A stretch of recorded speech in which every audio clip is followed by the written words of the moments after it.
Woe to you, Chorazin, Bethsaida.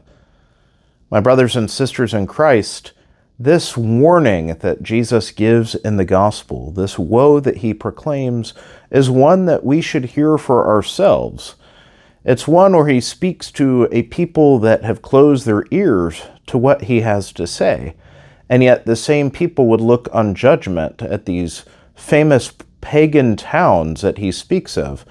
Perhaps Tyre and Sidon don't mean much to you, if not Sodom and Gomorrah. He references Sodom at the end, of course, infamous for their evil ways and destruction.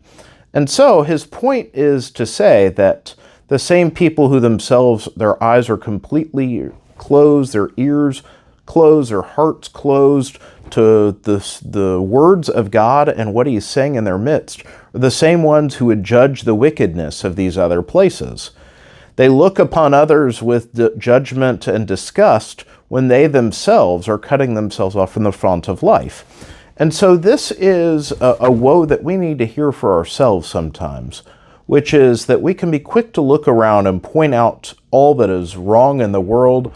We can sit there and look at certain people or groups or politicians or whatever it may be and say, how can they not see? Why is this so hard to them? And yet, in what way are we guilty of the same? Sometimes we plod through life so hell-bent on our own goals, our aims, on being right, that the Lord signs his voice communicating himself to us are all around, and yet we close our eyes, our ears, our hearts to what he's saying in our midst.